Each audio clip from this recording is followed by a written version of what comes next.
Say man, what's good, YouTube? Trizzy Gang in the hood.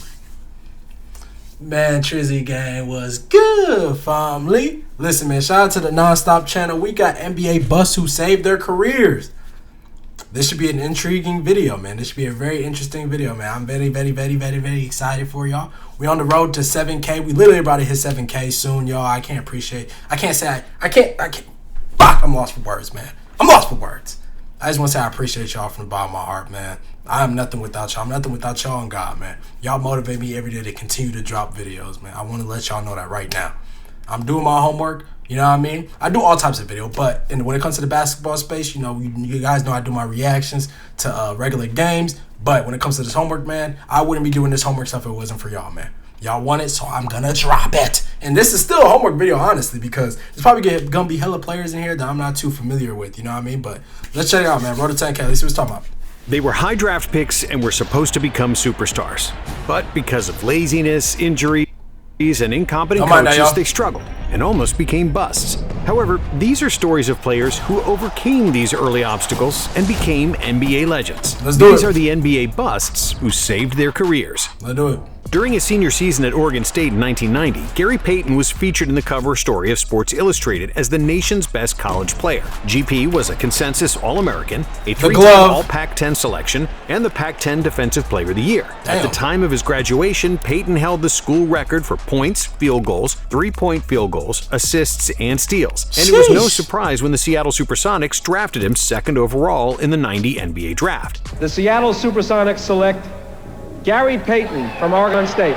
All his life, Payton was the man. And when he came to the NBA, he was spoiled rotten. He thought the league would be easy and that he would dominate in the pros, like he did in college. I was struggling for the first 2 years because I had lost myself. I didn't think I needed to work out. I was mediocre, and Seattle wanted to trade me. Payton averaged just 8.3 points during his first 2 seasons. His attitude was awful, and he had all the signs of becoming a huge bust. But then, with the help of an assistant coach, Tim Grugich, GP started watching film, spending time in the gym, adding muscle to his thin frame, and shooting thousands of shots during the offseason, and it made a world of difference. By year 4, Payton was averaging 16.5 points per game. He was one of the most efficient guards in the league. That pass is still arguably crazy, the best defender at his position. Between 1994 and 2003, GP averaged 21 points, 8 assists, and 2 steals per game, becoming the first point guard to win the Defensive Player of the Year award, along with 9 selections to all defensive teams and 9 All-NBA teams. And 1 year after Payton made the 1996 NBA Finals, another high-profile college point guard came to the NBA and struggled just like Payton. Chauncey Billups was the 3rd overall pick in 1997, selected by the Celtics. But due to his poor play, Boston traded him midway through his rookie season. In his first 4 seasons in the league, Billups... they could have kept him, bro. I'm gonna be real. Like, the Celtics, they could have kept Chauncey Billups, bro. Y'all, they just wasn't patient enough. ...had been traded 3 times, playing on 4 different teams. Chauncey averaged 11 points and 3.7 assists during that span, shooting a horrible 39% from the field. And it looked like he was going to end up a bust, who would be out of the league quickly. Well, I just simply wasn't ready. But then, in 2002, after the Timberwolves starting point guard Terrell Brandon got hurt, Billups took over the starting spot and never looked back. He averaged 14.4 points and 6.3 rebounds in 33 minutes as a starter. And in the first round of the playoffs against Dallas, he posted 22 points, 5 rebounds, and 6 assists per game, showing that he's one of those guys whose numbers improved in the playoffs. After his breakthrough season, Billups became a free agent, signing a contract with the Detroit Pistons, where he would become a legend. Under Chauncey's steady leadership, the Pistons made the conference finals for 6 consecutive years, including 2 trips to the finals, and that legendary NBA championship in 2004 when Detroit upset the Lakers, with Billups winning the finals MVP. During those playoff runs, Chauncey earned the nickname Mr. Big Shot because he always hit the biggest shots in the clutch.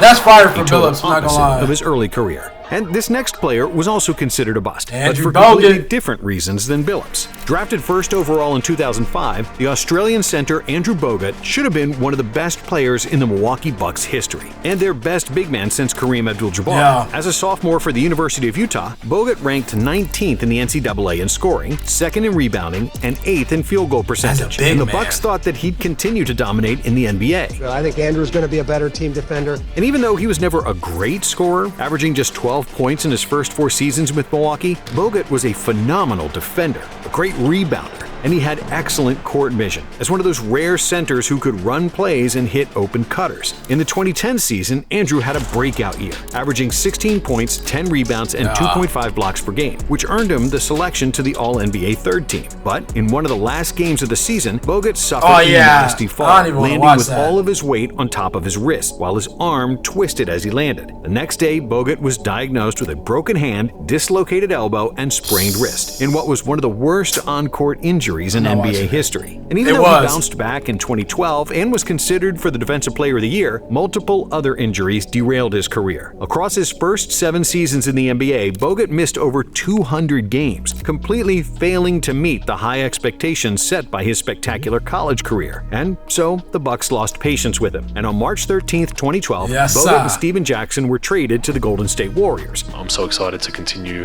my NBA career. In exchange for Monte Ellis, Ekpe Udoh, and Kawhi. Which was supposed to be Curry, bro. Y'all know this, bro. It was supposed to be Curry. I'm so glad we didn't do that. Hey, shout out to Monte Ellis, you know what I mean? Like, love you for what you did with the Bay, you know what I mean? But if we would have gave away Curry, bro, we would have not had 4 chips. Kwame Brown, but he played his role to perfection. He was a defensive anchor and a great rebounder, averaging 8 rebounds in just 23 minutes per game. But even more importantly, Bogut was a great leader, with an immense contribution to the Warriors' title in 2015 and their record-breaking 73-9 season in 2016. Should've got the chip that year, man. Half the defender I am without Andrew Bogut, and like he taught me so much about defense that, you know, I owe all my success to him defensively. That's and real. The player who almost got traded for Bogut when the Australian got dealt to the Warriors ultimately remained with Golden State. Even though the initial trade that would send Steph Curry to Milwaukee was already agreed on, it failed because of incompetent Bucks doctors who made the biggest mistake of their careers. They did. Milwaukee doctors who probably should be fired. And to think of Steph Curry as a bust seems sacrilegious after his 4 championships and the title of the greatest shooter of all time. However, that's precisely what some fans called him during his early years, when ankle injuries were piling up, keeping him off the floor for extended time. Even when he was getting drafted, multiple analysts and fans doubted that Steph would ever amount to anything. There are so many fans who dislike the Golden State Warriors so much. And that Golden State was making a mistake for drafting him 7th overall in 2009. He was compared to Boobie Gibson, Kirk Snyder, and Adam Morrison, one of the biggest draft busts of the century. It's hard to even describe how much comments like that bugged me. All this analysis that people would put out there, all these scouting reports and whatever, that kept the focus on what I supposedly couldn't do. Steph. And even though Curry played well in his first couple of seasons, finishing 2nd in Rookie of the Year voting and breaking the franchise record for 3-pointers made in the season. Homie, who got suspended out the league, I forgot his name. I don't know how I'm forgetting his name. Played for SAC. Y'all know what I'm talking about. His health and availability quickly became a problem. Steph underwent ankle surgery after the 2011 season, which caused him to miss 40 games of the 2012 season. And after he re-injured his ankle, the Warriors lost faith in him, offering Curry to Milwaukee in exchange for Andrew Bogut. But the Bucks doctors believed that his ankle problems were unsalvageable, nixing the trade, after which the Warriors included a fan favorite, Monte Ellis, in the deal for Bogut. The Warriors fans were livid, thinking that Ellis was a better player than Steph. And in the offseason, when Curry signed... at the time, yeah, he was, but he wasn't a better overall player than Curry, and we didn't even know what Curry was going to be. And on top of that, bro, I ain't gonna lie, the Bucks, yeah, y'all sold, because you could have had Curry and Giannis. You would have had Curry and Giannis. You would have. Because Giannis didn't come... When did Giannis come into the league? Like, what, 2013? So it wasn't too much later than this? I don't even know what year Giannis came into the league, but I know, like, Giannis wasn't too far after Curry. Especially during this whole thing, like, if Curry about to get traded, like, it wasn't too much later, bro. Y'all could have had Curry in. Oh, y'all sold. Y'all still got a chip, though. $44 million extension with Golden State. A lot of people were thinking that it was a terrible decision for the Warriors. Many analysts were saying that he was a guard who couldn't pass or defend well, and that he had tissue paper ankles. While no media member called him a bust per se, the reaction of the fans and the Warriors' willingness to trade him in 2012 certainly made it look that way. But Curry wasn't the only player who got labeled a bust due to his injury struggles, only to win the league MVP several years later. When Joel Embiid got drafted by the 76ers in 2014, the Sixers already knew he would miss the majority of his rookie season due to a broken navicular bone in his foot. But what they didn't know is that Embiid would miss the entire 2015 season, and due to the complications with his recovery, that he'd miss the whole 2016 season as well. But when Embiid finally suited up, it was clear that he was the most talented player in his draft class. The big man from Cameroon averaged 20 points, 8 rebounds, and 2.5 blocks in just 25 minutes per game, showcasing dominance on both ends of the floor. However, after just 31 games, Joel got hurt again, this time tearing the meniscus in his left knee. After he got ruled out for the season and only played 31 games in 3 years, the BUSTS label started to get thrown around. Embiid was supposed to become the next Hakeem Olajuwon, but he kept looking more like Sam Bowie. When he became an All-Star in 2018, Embiid talked about the tough times he had with injuries. With me missing my first 2 years, everyone calling me a bust and saying all this stuff about me, it's so much sweeter to actually be here now with all the All-Stars. However, while some players don't reach their full potential because of injuries, others fail due to franchises sabotaging their progress. Such was the case of Jalen Rose, who got famous in college as a member of the Fab Five, a squad that reached 2 NCAA finals. But when he got to the NBA, Rose was drafted 13th overall by the Denver Nuggets, who never really unlocked his full potential. Rose averaged 9 points and 5.5 assists per game in his first 2 seasons. But then the Nuggets traded him to Indiana, which nearly killed his career. Under coach Larry Brown, Rose often collected DNPs, playing just 18 minutes per game, while scoring just 7 points and 2 assists in his first season for the Pacers. Larry Brown was trying to get me out of the league, but I did the opposite. I showed up early, I stayed late, I made sure I outworked everybody in practice. However, after the 1997 season, Larry Brown left the team, and in his place came another Larry, who also happened to be one of the best players in NBA history. Bird saw a lot of potential in Rose and helped him revitalize his career. Larry was the guy that helped validate me. My career needed to be refreshed. In the next few seasons, Rose went from barely playing to becoming one of the best players on a team that reached the NBA Finals, also winning the Most Improved Player award that season. From 2000 until 2005, Jalen averaged 19.3 points, 4 rebounds, and 4.5 assists per game, showcasing that great coaching and player development can often make the difference from being kicked out of the league to a 9-figure contract. Another team that parted ways too soon with a player selected in the lottery was the Cleveland Cavaliers, who drafted Kevin Johnson 7th overall in 1987. However, after just 52 games he played for the team, the Cavs traded Johnson to Phoenix, where KJ quickly showed the Cavaliers that they made a big mistake. After averaging only 9 points off the bench for Cleveland, playing behind Mark Price, Johnson averaged 12.6 points and 8.7 assists for Phoenix for the remainder of his rookie season. In his second year, KJ improved those numbers to 20.4 points and 12.12 assists, which was the 3rd best mark in the league behind John Stockton and Magic Johnson. KJ won the Most Improved Player award. He made the 2nd All-NBA team and finished 8th in MVP voting, just 1 year after the Cavs found him obsolete. Between 1989 and 1997, Johnson averaged 20 points and 10 assists per game, with 3 All-Star appearances, proving himself as one of the best point guards of the 90s, even though the Cavaliers thought he was going to be a bust. But there's another Johnson who got off to a slow start in the NBA and later became one of the best isolation scorers of all time. Just like Kevin, Joe Johnson got traded midway through his rookie season, replacing Boston with Phoenix. But even in his second season, Joe didn't show any signs of becoming a future superstar. Drafted 10th overall in 2001, that's all it be sometimes. Folks just be getting into the league too early. Like, they don't be ready. Or not even that. They just need time in the league. Like, that's why you see nowadays, you know, with my team currently, like the Warriors and Kuminga, bro, like a lot of people don't think he's ready. He feels he's ready. I don't think he's really that ready, especially with us. I don't think he's ready. With another team, he would probably be, you know, take time, you know.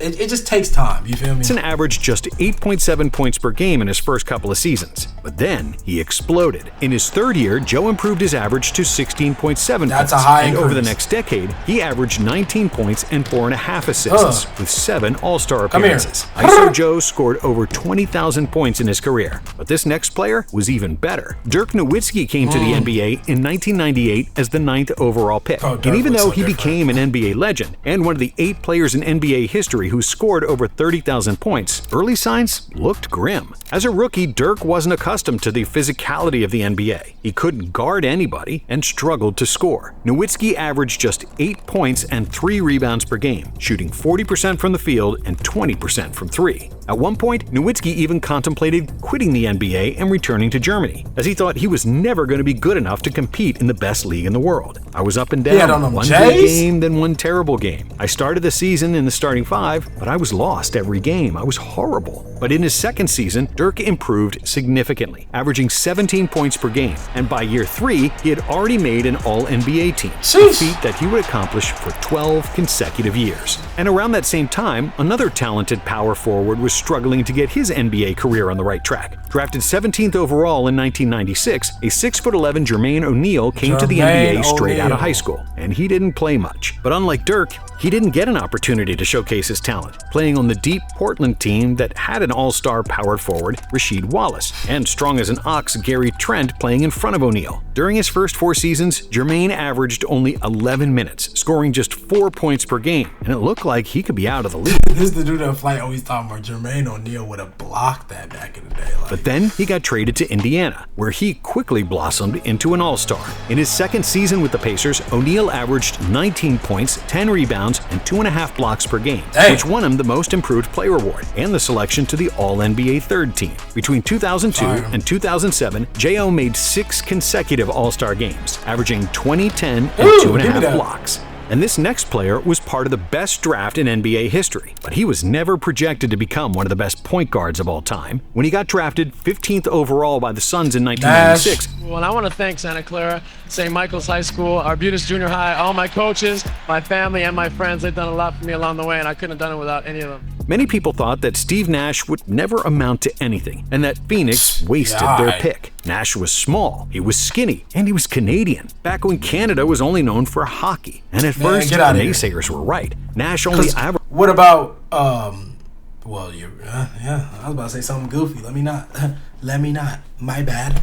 I'm glad I ain't saying 6 points and 3 assists per game in his first couple of seasons, after which the Suns shipped him to Dallas. And with the Mavericks, Steve didn't fare much better, averaging only 8 points, 5 assists, and shooting 42% from the field in his first 2 seasons in Dallas. But then, in year 5, things finally improved, as Nash thrived next to Dirk Nowitzki and Michael Finley, averaging 15.6 points and 7.3 assists per game in a breakout season. Next year, he was an all-star, and by the time he retired, he'd won 2 MVPs, led the league in assists 5 times, and is the all-time leader in 50, 40, 90 seasons, with 4 such accomplishments. Nash did all that at arguably the most challenging position in the NBA, but playing center can be equally hard to master, especially if you come to the NBA directly from high school. That was the path of the second pick in the 2001 NBA draft, Tyson Chandler. Went through all my interviews talking about how I'm love to be a Clipper. I get to the phone and... Is Tyson Chandler still in the league? Is he still in the league? He might be, right?